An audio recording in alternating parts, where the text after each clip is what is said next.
Amudaryo tumanidagi qadimiy maskan Chilpiq qal'asi yana bir muhim ma'naviy ma'rifiy tadbirga mezbonlik qildi. Bu yerda Orol dengiziga poyezd, yoshlar ekologik aksiyasi hamda Biz Orol bilan birgamiz eko marafoni yuqori ruh va katta taassurotlarga boy tarzda tashkil etildi. Mazkur tadbir nafaqat ekologik muammolarga e'tibor qaratish, balki yoshlar qalbida tabiatga mehr, tarixiy merosga hurmat va turizm madaniyatini shakllantirishga xizmat qilgani bilan ahamiyatlidir. Aksiyada respublikamizning turli hududlaridan tashrif buyurgan oliy ta'lim muassasalari talabalari faol ishtirok etdilar.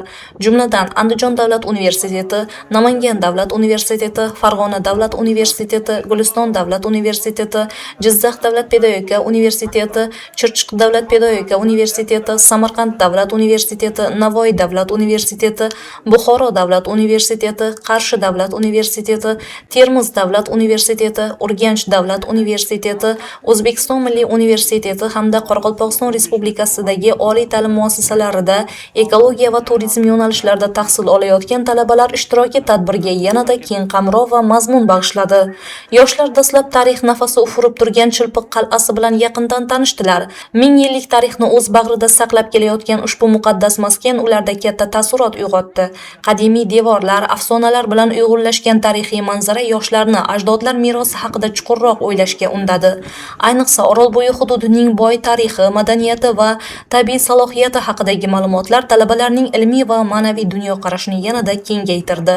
Tadbir davomida ekologik muammolar, xususan Orol dengizi fojiasining bugungi avlod zimmasiga yuklayotgan mas'uliyati haqida ham fikr almashildi.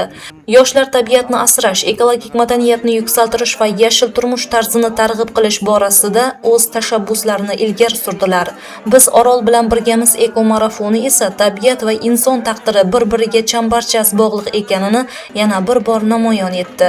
Bugungi kunda turizm nafaqat iqtisodiy soha, balki xalqlarni yaqinlashtiruvchi, milliy qadriyatlarni dunyoga tanituvchi muhim ma'naviy ko'prik vazifasini bajarmoqda.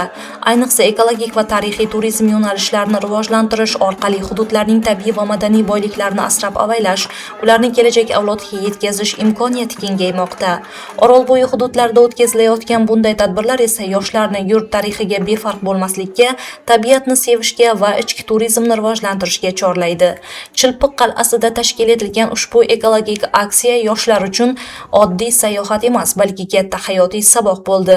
Ular nafaqat tarixiy obidalarni ko'rdilar, balki ekologik muammolarning asl mohiyatini his etdilar, tabiat oldidagi inson mas'uliyatini chuqur angladilar. Bu esa ertangi kunning ekologik ongli, vatanparvar va tashabbuskor yoshlarni tarbiyalashda muhim ahamiyat kasb etadi. Shubhasiz, bunday ma'naviy, ma'rifiy va ekologik loyihalar yoshlarning dunyoqarashini boyitadi, ularni ona yurtga muhabbat ruhida tarbiyalaydi hamda Orolbo'yi hududining sayyohlik salohiyatini keng targ'ib qilishga xizmat qiladi.